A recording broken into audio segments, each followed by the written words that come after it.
All right, starting with Basic Expert.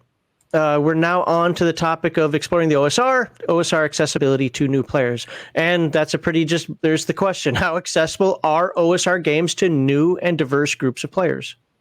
I mean, very. Yeah. I think the thing with the scene with old school games is there's a lot of games that are free. Like, for instance, if you want to play 0E and you don't want to play my 0E clone, you want to play something a little different. There's oh my gosh, it's slipping my mind. Swords and Wizardry? No. Oh man, hold on a second. Pulling out the props. Oh, this one. I really like this one. Delving Deeper. Okay. Yep. And that one's like free. And then you can get this, like, I think at cost on Lulu or something like that. So like Basic Fantasy is free. The SRD for Old School Essentials is free. So, if there's like there's in most cases, there's like no cost or barrier to entry in order to just check this stuff out. Osric is free for the PDF, and then I think they sell the print on demands at cost. Yeah. So like that's like a common thing in a lot of these people, with a lot of these people or these creators, is trying to make stuff that's affordable. It's like a very affordable, for the most part, a very affordable segment of the hobby, where it's like, you get this and you have like infinite fun for like $8, $10. Whereas like for a modern system, especially for 5th edition, let's say, or the new 6E, whatever they want to call it, coming out, you got to pay like $120 for all 3 books in order to get like the base game and start playing. So is it going to be that cheap? I was thinking it was like $70 per book and you got to get 3 books. It might be more than that. I don't know. Yeah. Regardless, you're paying exponentially more for like a newer game. And a lot of these older games are just, you're having just as much tools, just as much fun for a much cheaper price. And I think that alone, like, even if you don't like something, a lot of it's free. So it's like you can download Delving Deeper, you can download Osric, you can download Basic Fantasy, you can look at the Old School Essentials SRD, and you can try stuff out, and then you can go, I don't like it, I'm going to go back to 5th edition or whatever it is you're playing. And there's absolutely no loss on your part other than maybe time. But and I think that's really great. I think that makes it very competitive and very again, easily accessible. So as a game designer, especially when you compare two games that were written in the 70s and early 80s, how do you make your OSR games welcoming? I hate that term. It's so loaded when you say that, but welcoming to players of different backgrounds and experience levels. If I'm honest, I don't really consider that. I write games for, I assume that if you find my stuff, you know a thing or two personally. Okay. But I know, for instance, like Old School Central sort of looks at BX, and you can kind of, it's organized a bit better. That was what I did try to do that with like my clone here, where I was compiling essentially ideas from 4 different books into one, and I tried to organize it at least as best as I could for reference, so that you're not flipping around between too many pages. But I try and consider that sort of thing. But I do kind of assume that if you're finding my work, you kind of know a thing or two personally. But I mean, what you were just saying there is one of the things, like the biggest complaint we hear about Palladium. Some people say the system sucks, but they realize that it wasn't the system that sucks, just the layout could have been organized better, where you can actually find the stuff that you're looking for in it. Because the system itself works wonderfully well. 13-year-old me figured Palladium out, so come on. Right? Yeah, I mean, exactly. I mean, yeah, it was like, 80, when did I play Turtles? I don't know, 12, 13, 14-year-old me. No, it had to be before 14. But figured out Turtles, yeah. Like, it's not that hard, but, people want the quick, like, I glanced at it and I didn't understand it. But that's my take, by the way. But taking your book and saying, you know what, 0E or BX or whatever you're basing your game on was great, but I can make it better and more approachable just by fixing a couple things in layout and organization. That really does go a long way. Mm-hmm. All right, let's go back to the question here. We'll ask Sean the question: how accessible are OSR games to new and diverse groups of players? Very. I mean, I don't think anybody's going to argue. Like, there's a plethora of options to get into it, and even piggybacking off of John's comments of accessibility in terms of price. Even if you are willing to put some money down, like look, I've got the OSE rules tome, $40, $40, but that's a complete book, the whole game in one book, right? You can buy expansions and stuff like that, but it's still $40 is pretty reasonable for a game that you're willing to invest in. Now, if you don't want to give WotC money, but you want to play the official, like look at a rule cyclopedia, you can get that on eBay, probably about $120, which is obviously escalated from the $20 it was worth when it originally came out. But that's still $120 that you're paying, as opposed to almost $200 to buy 5e or 6e, right? So it's still more cost effective than the modern system, and you're getting a whole game in one book.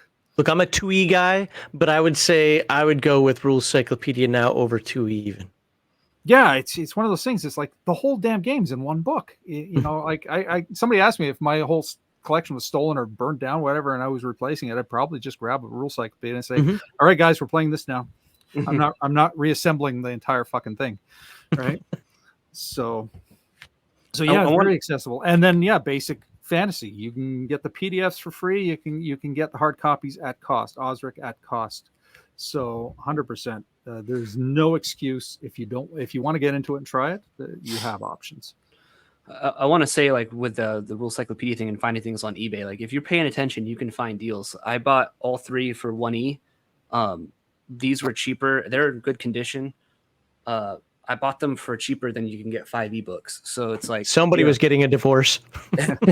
Well, a lot of people sell them off as lots for a higher price, but when you break down the individuals, I was watching just on the weekend, somebody here in Toronto was selling all the Beckby stuff, all of the 5 box sets plus a couple of AD&D stuff.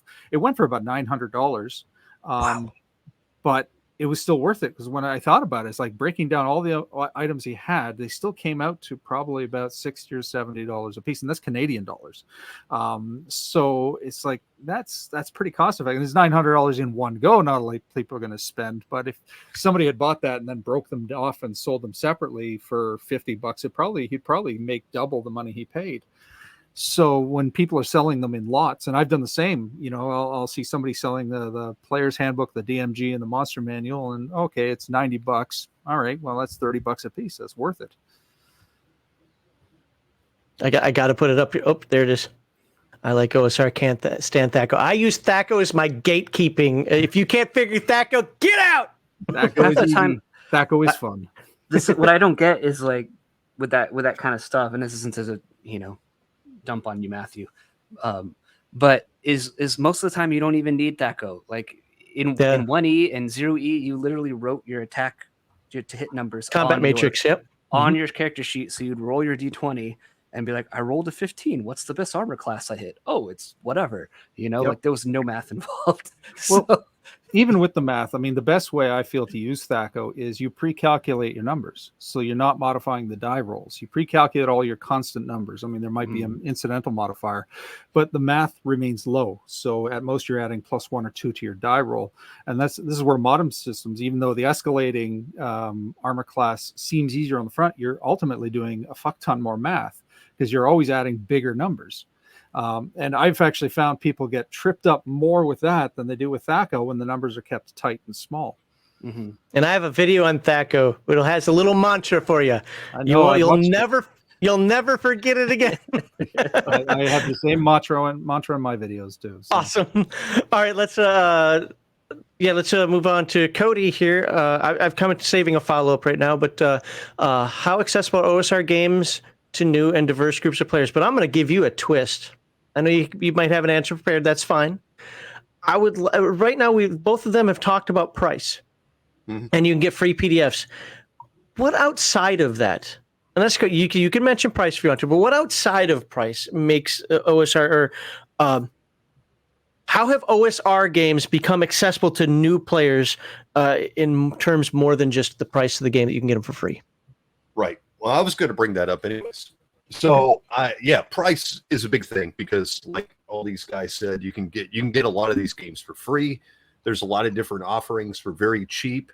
But yeah, the other thing, and I think Basic Expert brought it up a little bit, is, and we talked about it a little bit in some of the other topics, is a lot of these OSR games are very simple. They're very easy to learn. There's not a lot of rules. And I have to interrupt you, sir. I apologize, but I have a $20 Rumble rant, and $20 is the level. I didn't do it for Law Dog like I was supposed to, and I feel sorry about that. But Grizzly Beardo for $20 is the first time I even played any RPG was BX, I think.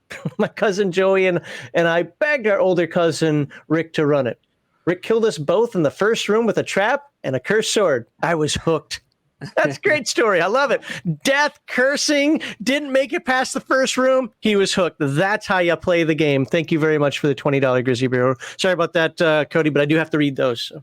Oh, absolutely. Yeah, that's a cool story. And then very similar. I think it's very similar to a lot of our stories. Right? That's basically my first D&D story. I played a thief. He tried to sneak into the princess's room and woo the princess, and the guards came in. And he tried to jump out the window. He failed his climbing roll, slipped down the wall, and died. And that all happened within about 30 minutes.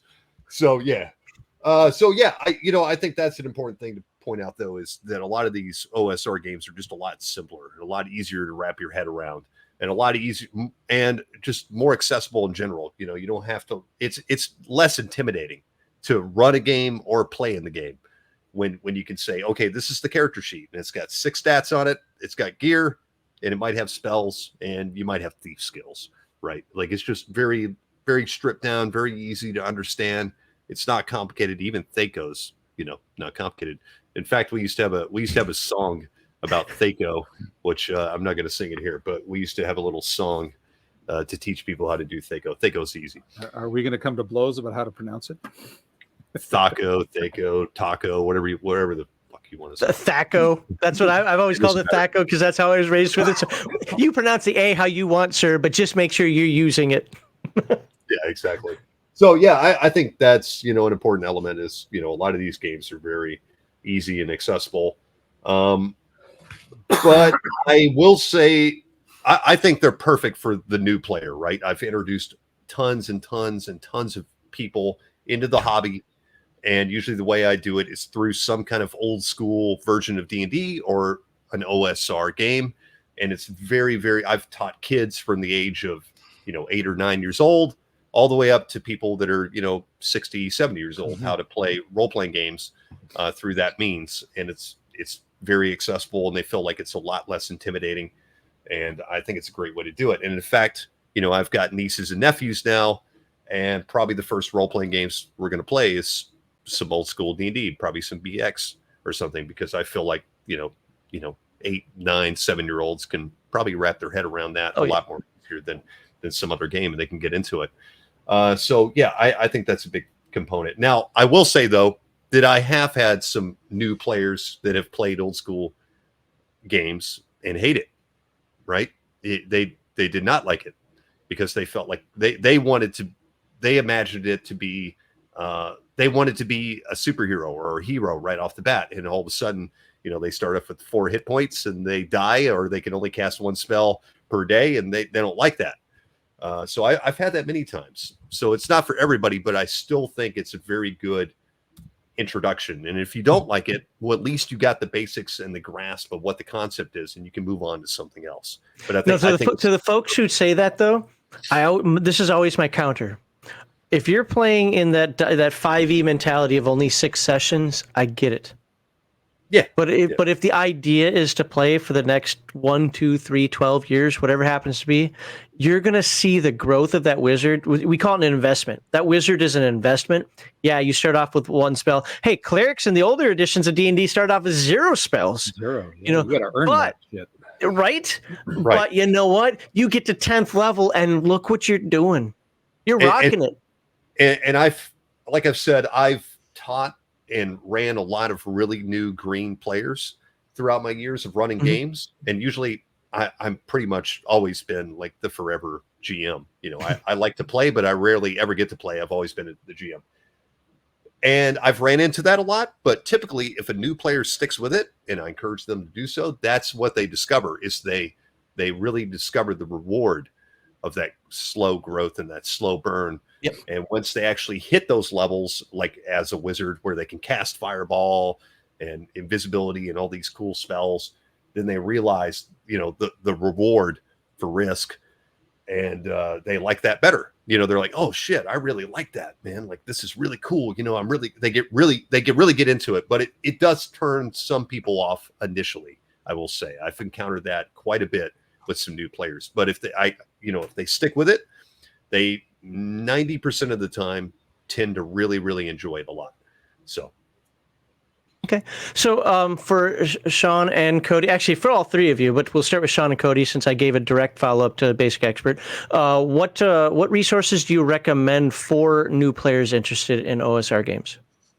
What resources and what kind of books or online? Or just where can they get started, or where can they research it more? Really, where would you start? How about this? Because people think differently. Where would you start? Like, I don't know if this OSR thing is for me. Search on forums. Find forums that dedicate, like Dragon's Foot. Dragon's Foot.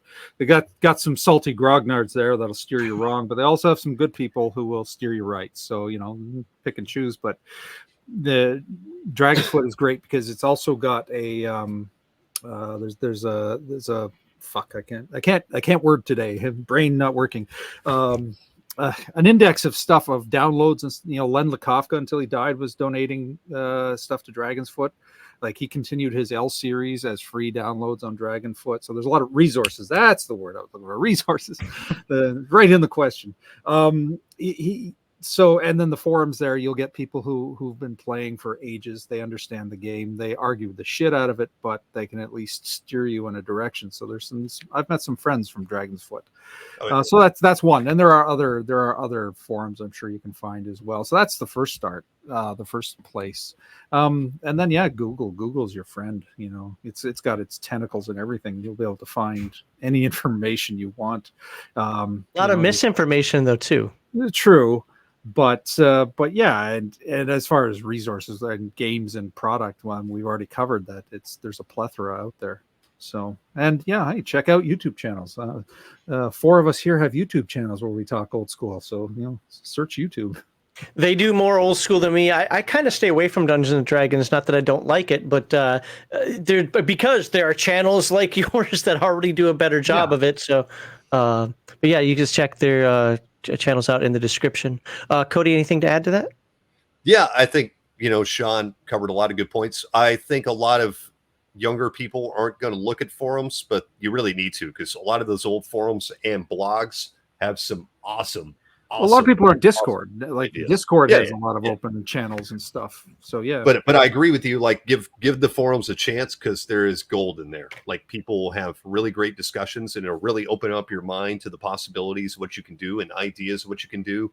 And the number one thing I would say, if you're a brand new player, which I don't think anybody here is, but like if you were, I would tell you to go look at whatever the most popular OSR game is right now. So like Shadow Dark or Old School Essentials or whatever, Black Hack or something. Pick out whichever, kind of do a little research about each one, find out which one you like, get the game, look through the book, and then just do a little research. And at the end of the day, if you're going to run the game, just run the damn game. That's how you're going to get better. Of course, we've talked about this before many times when we talk about GM advice, and my number one advice is don't overload yourself with information.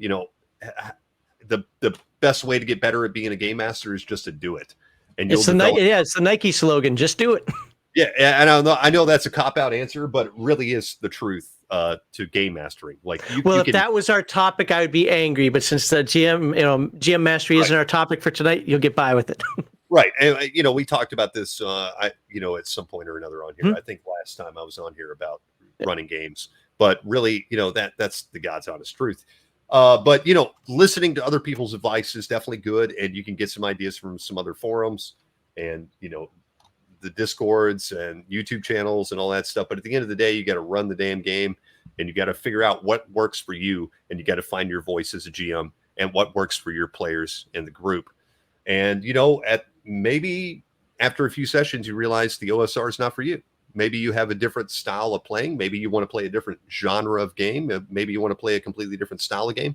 But at the same time, like I said before, I think the OSR is a really, really good start, regardless of what whatever your wild ideas are, I think that's a really good start for a new player. Just because I think hands down, Beck.me is by far, if you can get your hands on it, the best way to start in the old school like that, because it literally handholds you through the levels. especially Yeah, if you get the absolutely. individuals. Yeah, like basic, the first set, the red box, 3 levels in it, but it covers you. Yep. It even has a tutorial. This is how you play the game, step by step. I love that. So Basic Expert, John, anything you want to add to that, or like resources you recommend? I mean, you sell some products. Are any of those products yours that you could recommend to folks that would get them interested in the OSR? Yeah, I mean, like White Box, this guy here. So, if you want to play some 0E with aspects of chainmail in there to fill in the gaps that were previously, like, I didn't understand until I read chainmail. What's up, Vic? Yeah, you could check that out. I think joining like the kids these days we love our our discords and gilded servers and stuff like that. Like, I have a cool gilded server. You Max, you have a cool Discord. So how'd you know you're not there? I lurk. I'm messing with you. I lurk. I have a gripe against Discord. Okay, they no, I understand. Unfortunately, not the topic, but no, I understand. I completely understand. I have a feud with them, but find a good place with good people to kind of talk about games, and like on my gilded server, we periodically have like very in-depth discussions about like, what does this rule mean and how do you apply it to your game, like almost to like a annoyingly obnoxious autistic level. Yes. So I mean, if you're into that sort of thing, so a community like that isn't going to be for some people, but yeah, but let's I want to clarify something with what you said. Yes, some of your folks on there are autistic. I mean, to the point they make me angry on there, and I don't even look at it all that much because I don't have time. But you also have a lot of people on there that, while there might be the few autists out there that really do try to help people and explain to people what's up and so forth in a fun way. So don't take it as everybody over there is a jerk. Yeah. They're not. But like you want to find a place where you can, you can, iron sharpens iron, where you can sort of, what does this mean? Like, I think it means this, or I'm struggling with this rule, and what does it mean? You need to have people, whether it's in a forum or something like that, where you can bounce ideas off of, because even in some of the clones where they try to clarify these things, there's still that ambiguity in there. Like I left a lot of ambiguity in this still, because even with using chainmail to fill in the gaps, there are still gaps, there's still mysteries. And I didn't want to spoil that by just saying like, well, this is what I think it means. So, trying to find a good place where you can bounce ideas off of other gamers of varying levels of skill and knowledge is very, you'll learn something, as everyone else said. Okay, so communities, obviously getting the games that are free, and forums and talking to folks. So all this places where they probably go already to find out information about the games they do like, or their other hobbies. It's funny how all these hobbies kind of use the same resources. It's weird. All right. Just again, once again, for folks out there, I'll read super chats at the end of the segment, and there's a few other things that are started up here. I am paying attention to chat. A lot of this stuff is just between you guys, so good stuff. We're going to move on to the second question of this segment. Is going back up, we're going to start with Sean. What are some stand-up OSR game systems, and what unique aspects do they bring to the table? Now, that's the question, but I'm giving this a little wrapper here.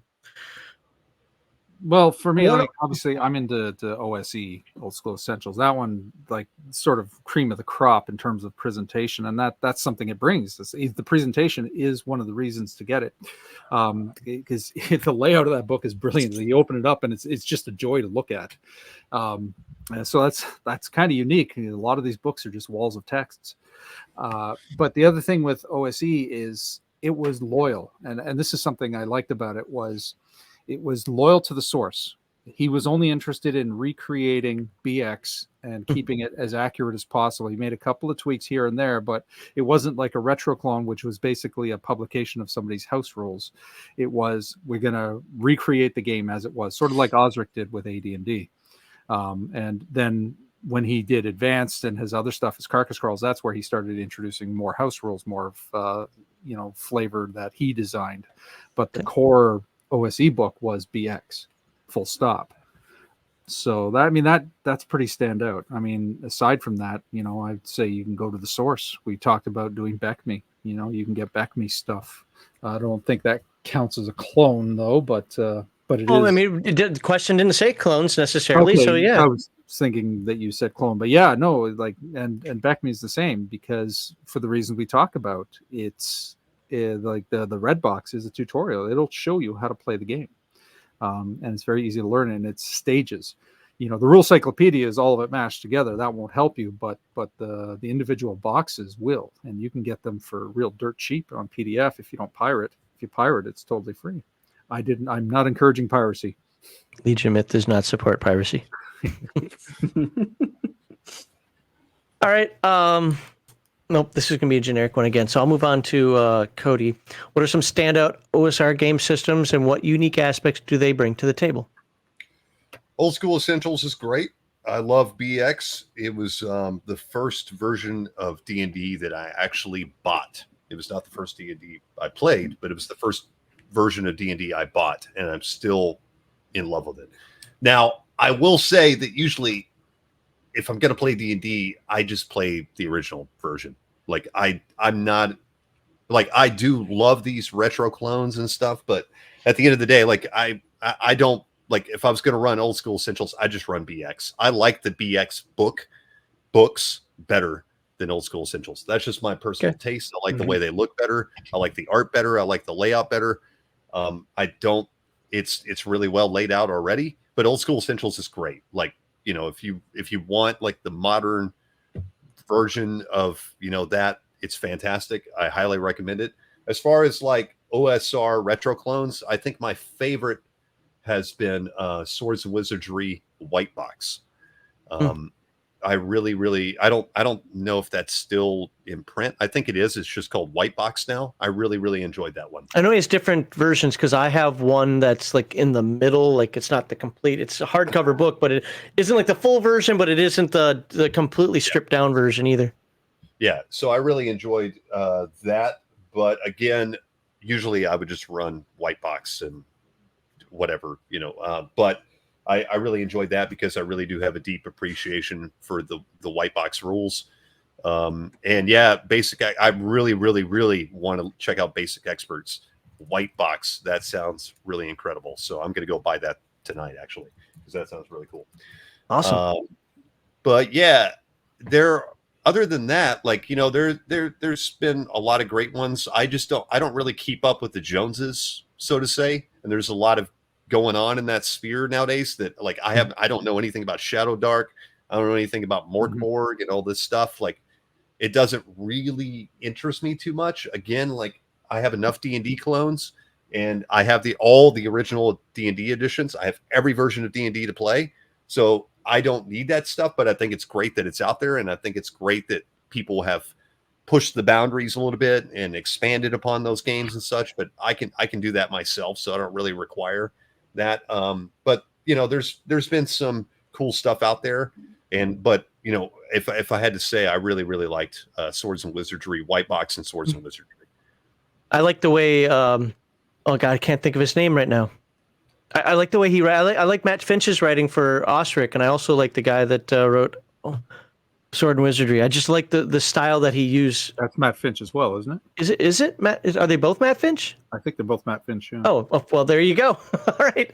All right. I have a follow-up that's going to be related to what Cody says, but I need to get Basic Expert's real answer here first. And once again, sir, what are some standout OSR game systems? And yes, you're allowed to plug your own. And what unique aspects do they bring to the table? Like your macaroni game. Yeah, you know, I'm terrible at talking about my own stuff. I hate talking about my stuff. I should do it more, but I hate it. So I have Makuhito, which, you know, people if they're interested can check that out. It's, you know, 0E kind of white box ish, but there's a lot of changes to it. Like sacrifices. Yeah, you get XP for sacrificing people. There's no gold for XP. It's gold for slaves. So we're canceled. You know, hey, it's my ancestry. I figured if anyone could get away with it, it's me. So there's that. You know, I got my white box here, and I will echo kind of, I think, what Cody was saying too, because there's plenty of clones out there. We've talked about them. They're great.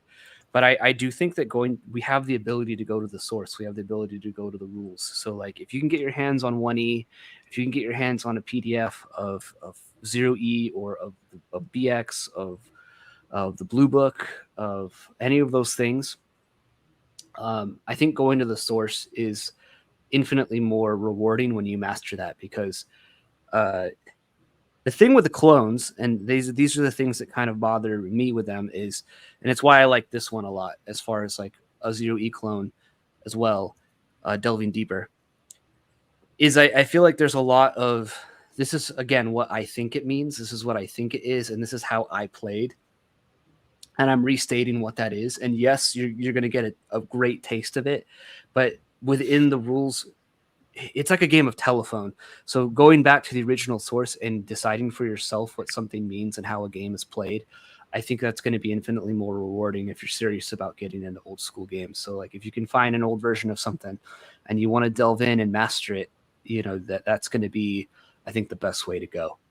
There's plenty of clones out there. You can get them, and they're good for illuminating certain aspects, I think, as well, or just running as is. You're going to have a blast. Basic Fantasy's free, and I ran that for a very long time, for like 2-3 years. It's a great game. You're going to have tons of fun with it. Same with old school Essentials or Osric or any of these other ones for Golden Glory if you're a 2E person and you don't feel like giving WotC money. But, you know, I think going to the source is ultimately the most rewarding thing, in my opinion. Okay. Now, at least two of you have said this, and I'm going to twist what you. I'm going to twist your words against you, sirs. One of my issues with the OSR is I think there are too many games. Y'all need to stop making these OSR games. I literally don't care anymore when somebody's like, "Oh, look, I'm making an OSR game." Don't care. There are already 5,000 of them out there. I don't need any more. What are your thoughts on that? Do you think that there are too many, or do you think that maybe people, and this is my alternate to this, are looking at it somehow the wrong way? Because once I start saying, well, treat them each like their own individual settings. Well, find the setting that works for you, or maybe you want to try a different setting. My favorite OSR game, well, I shouldn't say this, but the one I tend to talk about the most, I like the most, is Hyperborea. I think it's literally the best laid out book ever. Now, I don't have OSE. I've had the OSE guys say, nope, OSE is better. That may be the case. I think that Hyperborea is the most everybody should follow Talanian's guide to how to lay out a book. It's just absolutely fantastic. But I'll use that if I want to play a Conan setting. If I don't want to play a Conan setting, I'll grab, if I want to play something really crazy gonzo, I'll go get Lamentations of the Flame Princess, et cetera, et cetera. What are your thoughts on the concept, or for us that say, stop with the OSR, there's just too much. There's enough out there already. We don't need any more. I don't think there's too much OSR, but I think there's too much D&D. That would be my answer. Like I kind of talked about this earlier, that I think there's way too many like D&D clones or D&D like games. I think there's enough of it. Like in my opinion, like I don't care about it anymore. That's why I haven't looked at any of these games that have come out in the past 5 to 10 years. Like it just doesn't interest me because I have tons of them. I have every version of D&D under the sun, or I can make it. Like I want to see something different. Like I said before, there's tons of other old school like games out there you can take ideas from and expand upon. Like somebody mentioned Gamma World earlier. I know we had Mutant Future, which was pretty cool, but I think we could do better. So somebody out there can make a cool version of like Gamma World, and you can do it. Like there's no license on mutants and the apocalypse and stuff like that. So I think I would really like to see, the OSR community expand out of D&D. That's my personal opinion. I love D&D, but like I think it's been done to death. And I think we can do better. And I think we can take a lot of the philosophies and ideas of the OSR and expand them and come up with some really cool stuff. Okay. Anybody else? Yeah, no, I'd like to see more supplements to what exists than more attempts to retread the rules. Right? And that's where I think Cody hits the money. There's how many retro clones of D&D are there out there? It's been done to death. We have everything we need to play D&D. What we need are more. Give me a creative setting. Give me a little pamphlet on how to smooth out the rules at the table. Things like that. Supplements to help play rather than a whole new fucking rule set. I say this as someone who has made a clone game. Yeah, there's too many clones, but I was sort of bullied into this by some friends, you know.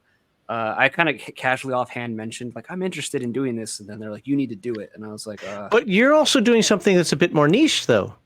Right, you've got Yeah. a setting. You've got the sort of the Aztec style setting, right? Yeah, you know, the Muckweedle one is a little different. This is like a clone of 0E. This is like straight up medieval fantasy, but I think what makes this a little different, and it's the kind of thing I'd love to see more people do, is like delving into those old rules and like what's a weird obscure rule that we can look at and we can implement into the games that maybe already exist or anything like that. I don't think Crafty was there, but yes, I was sort of coerced into making White Box. I'm glad I made it, but you know, I was led there. But looking at old rules and like how do we implement this into modern games and into a new way? What are things that people ignored? So for me, I've heard endlessly, and it's why ultimately I decided to make this. Was it like, oh, you don't need chainmail? And I was like, well, what kind of game is made when you add chainmail to this? Like, not many people are doing that, and they're not really combining it into one game that is trying to be the dungeon delving D&D with the chainmail aspects. And so that's different than just like, I'm going to remake BX for the 1 millionth time. Right. Know? But that's exactly what we're saying. You are doing something new. You're doing something that hasn't been explored. We want to see that. That's effectively a supplement, as opposed to, here's my version of BX. Right? Yeah, that's been done to death. And so, yeah, I agree. It'd be interesting to see more settings, more dungeons, more things like that. You know, I helped my buddy Rob with art for Gods of the Forbidden North. He's working on Volume 2, and I'm working on art for that as well. And I think that's like, for instance, something really cool where, you have this big fat tome that's essentially a campaign setting, and that is infinitely more useful than, again, like, here's BX for the 1 millionth time. So, but it's my BX. I did something different. There are no great. humans. I added my house rules, and now it's a different game. Right. And to be fair, there's nothing wrong with that. My point is, and I'm thinking that what you guys are saying as well, but I won't speak for you, is that it's just oversaturated. Yep. Well, for me personally, like you guys have kind of mentioned, I think Cody said it. It's like, I have enough versions of D&D. There's a point, I think, when you're an OSR guy or an old school guy, and you're sort of like, that's cool, a new clone came out, but I'm not buying it because I already have this game, and this game. I'm sorry that I'm not going to support that creator or whatever, but I already got these things, so it's like, I don't really need your game. I'm sorry. I am waiting for your update to Atomic Punk. I'm just saying. Well, that's another interesting thing, because Atomic Punk is 2D10. It feels like Traveler in a lot of ways, but it feels like BX in some ways too. Instead of a D20, you're rolling 2D10, and you mentioned charts. I have complex charts for like weapon versus armor and the modifiers that affect the roll. It gets kind of crunchy. Some people hate that, but I love that kind of stuff. So it's a game, right? Yeah. All right. Anybody else want to chime in on that? I think you all did. Otherwise, we're going to read some chat and we got to move on. All right. I don't know if this came in last segment or if this is this segment, but I'm going to read it anyway because I had it starred. One of the important things for any game is to just be upfront with what the players are getting into, informing them how you run the game and what you emphasize while running.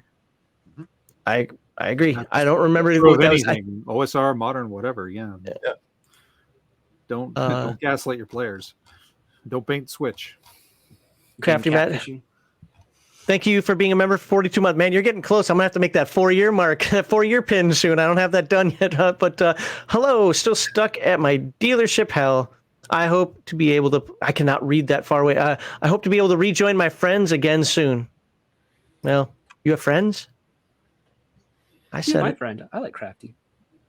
He likes Crafty. Everybody just tolerates him. He's all right. No, I like you, Crafty. Did you see what he said about you a moment ago? Let me put that back up on the screen. So we don't need any more fantasy heartbreakers. We need settings and supplements. I agree with this. Absolutely.